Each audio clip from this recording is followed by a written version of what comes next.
যা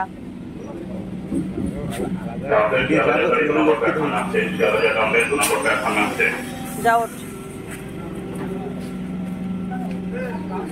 বাবা, আজকে ভালোই ভিড় আছে কিন্তু।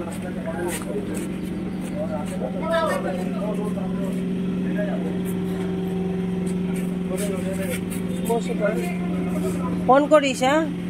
ব্যাগ তুলে দে নাকি? ওই পাশে গিয়েও প্রথম কামরায় উঠবি। হ্যাঁ,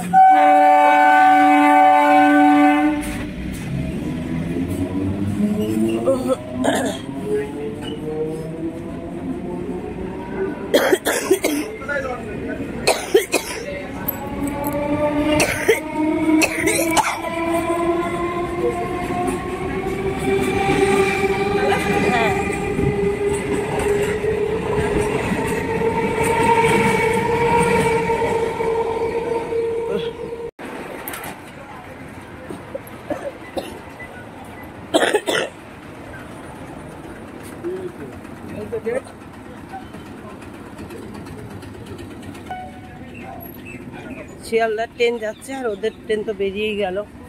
ওদেরকে ট্রেনে তুলে দিয়ে চলে যাচ্ছি বাড়ি।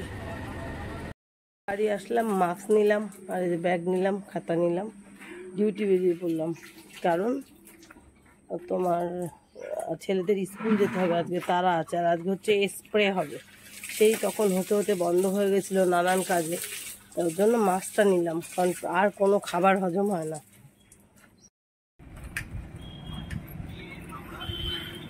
তারা এখনো মামা বাড়ি পৌঁছায়নি।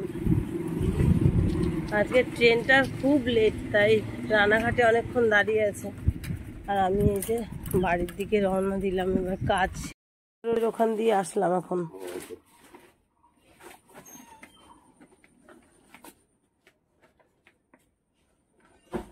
সাইকেলে করে আপনার নিতে তো অসুবিধা হয়, ভ্যান হলে ভালো হয়।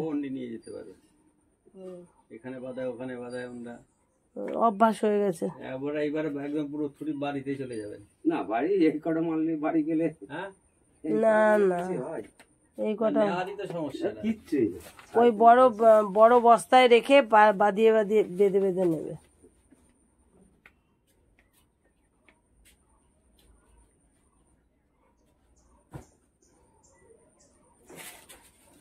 আচ্ছা, এবার কাজ শুরু করে দেওয়া যাক।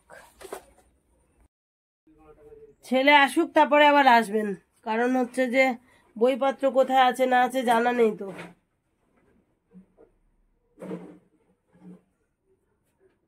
এবার চা না খেতে পারলে জীবন যাবে না।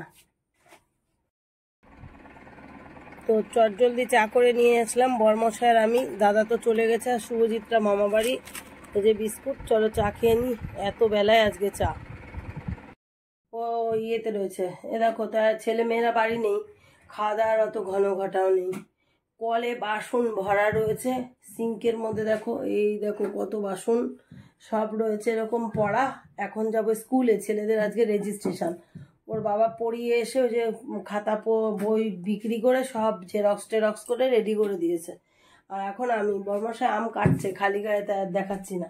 ওরে বাবা, সে তো দেখানোই হয়ে গেল। ওই যে আম কাটছে, আর আমি হচ্ছে যে এই দেখো আম আর চিরা নিয়ে নিলাম, আর একটুখানি লবণ আর চিনি। বরমশাইয়ের এই যে উনি একেবারে ঘোল করে খাই, আমি অত পারি না, আমি শক্ত শক্ত খাই। তাই বসে বললাম একটু খাবো। খেয়ে দিয়ে 10টা 5 বাজে এখন।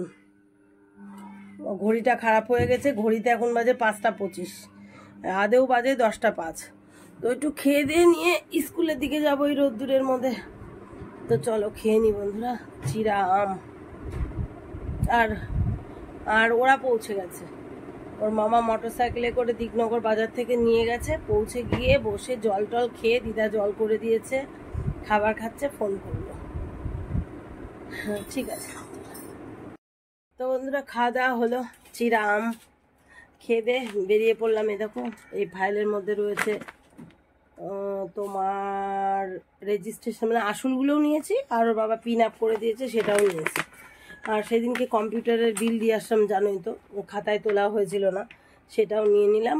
এখন যাব। আমার তো আর একটা কাজ নিলেও হতো, আমার প্রজেক্টের ওই ইয়েগুলো প্রিন্ট আউট করা যেত, তা ওটাও নিয়ে যাই, কারণ আর কবার রোদ্দুরে বেরোবো, ছেলেদের প্রজেক্টের সময় সেগুলো কোথায় রেখেছি কি জানি। দাও তো, বেতন দিতে গিয়ে অনেক লেট হয়ে গেল, আর এখন স্কুলে চলে আসলাম বেতন দিয়ে।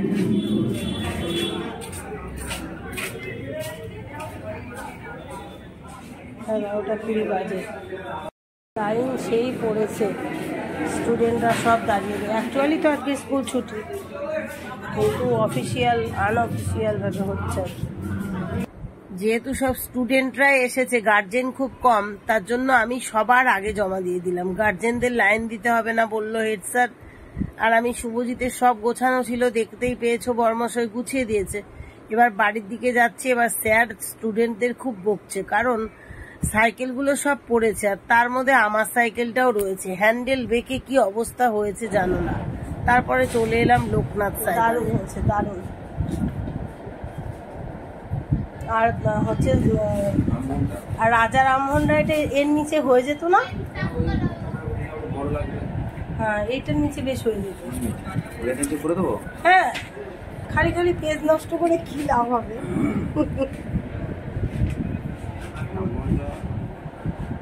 এসে যাবে, মানে ওইটুকুর মধ্যে যেটুকু সাইজ হবে ওইটুকুই দিয়ে দাও, তাহলে তোমারও সুবিধা হবে।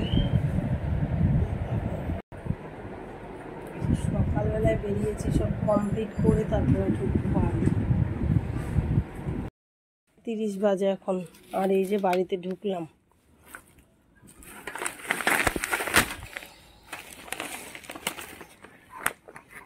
খোলা যাবে না,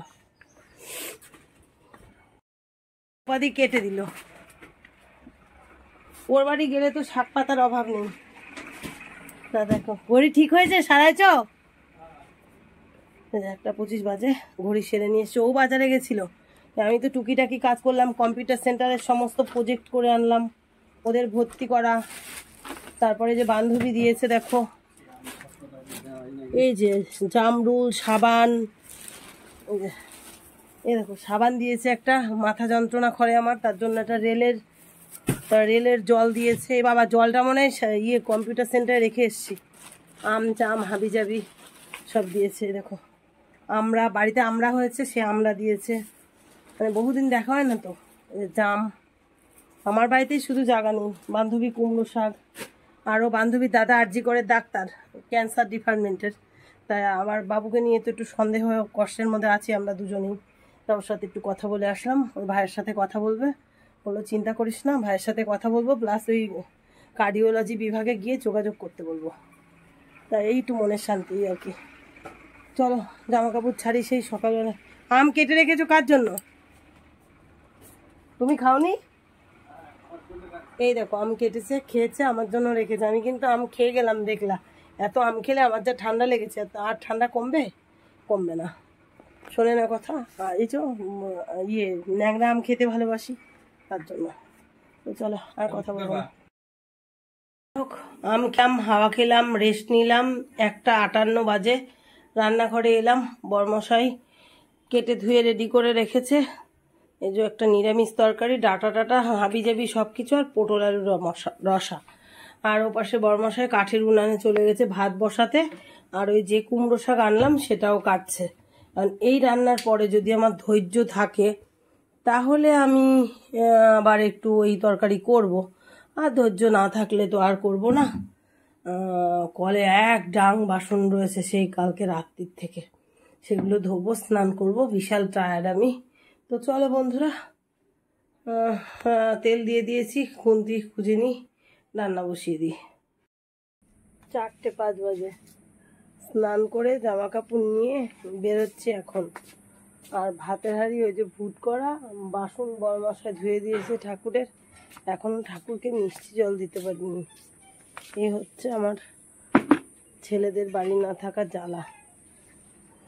পুজো দেবো, বরমশাই স্নান করে, কালকের অল্প কটা পান্তা ছিল, আবারও পান্তার গল্প, সে তো আমার মনে ছিল না। তাও ঘরে গিয়ে দেখে রয়েছে, ওই কটা পটল আলুর তরকারি খেয়ে মালা গাঁথতে বসে পড়েছে। আমি পুজোটা দেবো, তাও 2 ঘর মুছিনি, মানে 2 ঘর বলতে বাবুদের ঘর আর আমাদের ঘর। এখনো মুছিনি, মুছতে গেলে দেরি হয়ে যাবে, আর লোকজন নেই, থাক যা হবে হবে। তো চলো। ওরে তাই ঘর মোছা, তাই তো, ঠিক আছে। তুলসী গাছ তো ধুয়ে আসলাম না, পুজো দিয়ে আসলাম, আর প্রথম হাঁড়ির ভাত নিয়েই আগে পেরুকে দিয়ে আসি, কারণ আমাদের থেকে ওর পেয়ে গেছে বেশি খিদা, কারণ ও তো পথ চেয়ে বসে আছে কখন আসবে। হ্যাঁ পেরু আয়। আজকে তোর মালিক বাড়ি নেই, মালিকরা, তাই তোর দেরি হয়ে গেল খেতে। চলে এলাম, এবার বরমাসায় আমি খেয়ে নেব। আর পারা যায় না কেন বলো তো, 12 ঘন্টা দিন, তার মধ্যে যদি 4 ঘন্টা পাড়ায় থাকি, তারপর স্কুলের কাজের জন্য প্রায় 2 ঘন্টা, গোপাদির বাড়ি গেলাম, আরও আমার নিজের কাজ, 6-7 ঘন্টা তো ওই করেই কাটিয়ে দিলাম। তাহলে কি আর হয় বলো, আর পারা যায় না। আমি তাই সহ্য করে নিতে পারি, আর ঠাকুরের কাছে এটাই বলি, ধৈর্যটা আর একটু দিও, যাতে সব কিছু সহ্য করতে পারি। এখন ভাত খাবো, ও অনেকটাই করে দিয়েছে, তাও তো কমপ্লিটলি কাজ হলো না।